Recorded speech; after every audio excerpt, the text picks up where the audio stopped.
అధిక రక్తపోటు అంటే ఏమిటి?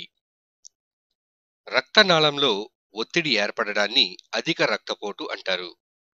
సాధారణంగా ఈ రక్తనాళాలు గుండె నుండి ప్రతి కణాలకు, ప్రతి భాగాలకు రక్తాన్ని సరఫరా చేస్తాయి. అధిక రక్తపోటు అంటే తీవ్రమైన మానసిక ఒత్తిడికి గురవటం కాదు.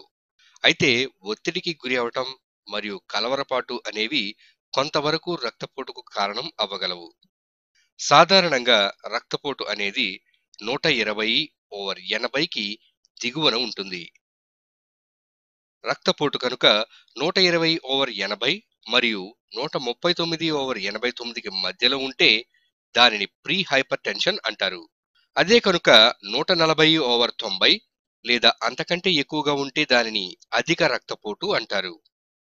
ఈ రక్తపోటు విలువలోని పై సంఖ్య సిస్టోలిక్ రక్తపోటు అంటే గుండె సంకోచం చెంది ధమనుల్లోకి రక్తాన్ని పంపు చేసినప్పుడు ధమనుల్లో ఏర్పడే ఒత్తిడిని సూచిస్తుంది.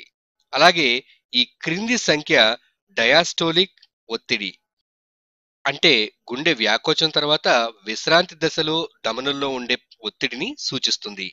ఈ డయాస్టోలిక్ ప్రెషర్ అనేది ధమనుల్లోని కనిష్ట ఒత్తిడిని మనకి తెలియజేస్తుంది.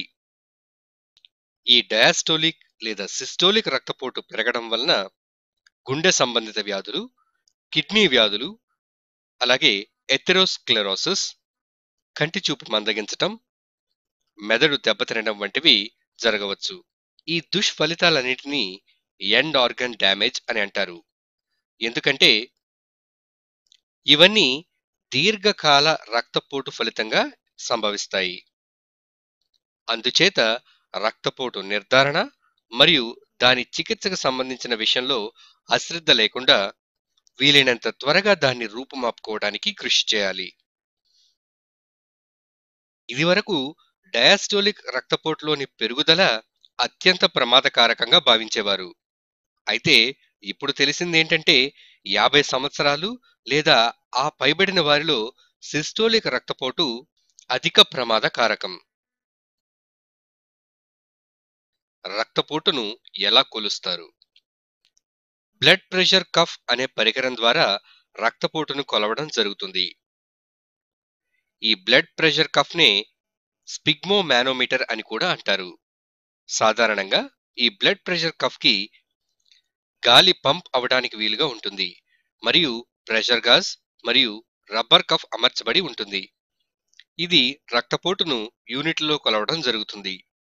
దీన్ని మెర్క్యూరీ యొక్క మిల్లీమీటర్లలో కొలుస్తారు. ఈ పరికరానికి ఒక ట్యూబ్ లాంటిది అమర్చబడి గాలి పంప్ అవడానికి వీలుగా ఉంటుంది. దీన్ని చేతి యొక్క రెక్క భాగంకు చుట్టి గాలిని పంప్ చేస్తారు. అప్పుడు అది ప్రధాన రక్తనాళాన్ని బ్లాక్ చేస్తుంది. ఎందుకంటే చేయి యొక్క రెక్క భాగం నుండి ఆ రక్తనాళం పోతుంది. తరువాత నెమ్మదిగా ప్రెషర్ని తగ్గిస్తూ మోచేతి యొక్క ముందు భాగం నుండి స్టెథోస్కోప్ సహాయంతో పల్స్ వినడం జరుగుతుంది. ఇందులో సిస్టాలిక్ ప్రెషర్ మరియు డయాస్టోలిక్ ప్రెషర్ను తెలుసుకోవడం జరుగుతుంది. బ్లడ్ ప్రెషర్ను ఎలక్ట్రానిక్ మిషన్ల ద్వారా కూడా తెలుసుకోవడం జరుగుతున్నది. ఈ పరికరాలు వాటంతటవే పల్స్ రేటును గుర్తుపట్టడం జరుగుతుంది. రక్తపోటును ఏ విధంగా నిర్వచిస్తారు? రక్తపోటు అనేది చాలా కారకాల వల్ల ప్రభావితం అవ్వవచ్చు. అందుచేత ప్రామాణికమైన పరిస్థితులలో రక్తపోటును కొలవవలసి ఉంటుంది.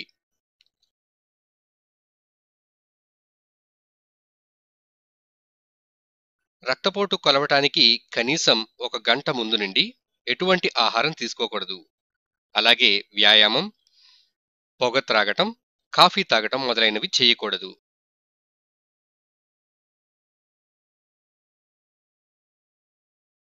చాలా వరకు ఇన్సూరెన్స్ కంపెనీలు అధిక రక్తపోటును 140/90గా నిర్వచించాయి. అయితే అందరికీ ఈ విలువనే కటాఫ్గా మనం నిర్వచించలేము.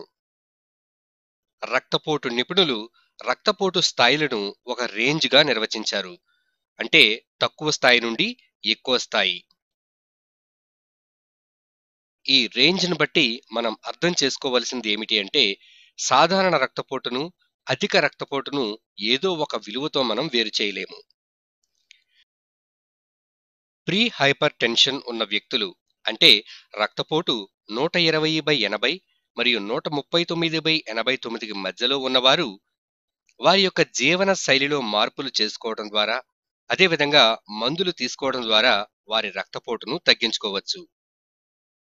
తద్వారా దీర్ఘకాలిక రక్తపోటు వల్ల ఏర్పడే కిడ్నీ మరియు డయాబెటిక్ సమస్యల నుండి రక్షణ పొందవచ్చు.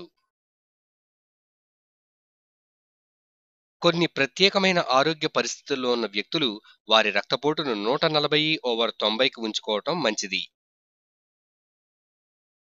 ఉదాహరణకి దీర్ఘకాలిక కిడ్నీ వ్యాధితో బాధపడుతూ మూత్రంలో ప్రోటీన్ని కోల్పోతున్న వారు వారి రక్తపోటును 130/80 లేదా అంతకంటే తక్కువగా ఉండేలా చూసుకోవాలి.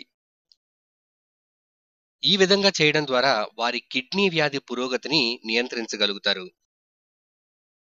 అలాగే డయాబెటిస్‌తో బాధపడేవారు కూడా వారి రక్తపోటును 130/80కి తగ్గించుకోవడం ద్వారా లబ్ధి పొందుతారు. అదేవిధంగా అధిక రక్తపోటు సంక్రమించే అవకాశాలు ఎక్కువగా గల ఆఫ్రికన్ అమెరికన్స్ వారి సిస్టోలిక్ రక్తపోటును 135 కంటే తక్కువగాను, డయాస్టోలిక్ రక్తపోటును 80 కంటే తక్కువగాను నియంత్రించుకోవాల్సి ఉంటుంది. అధిక రక్తపోటు వల్ల శరీరంలోని అంతర్భాగాలకు జరిగే నష్టంపై జరిపిన గణాంక విశ్లేషణలు మనకు తెలియజేసేది ఏమిటంటే, ఈ విశ్లేషణల ఆధారంగా రక్తపోటుకు ఏ విధమైనటువంటి చికిత్స ఇవ్వాలి అనేది నిర్ధారించబడుతుంది.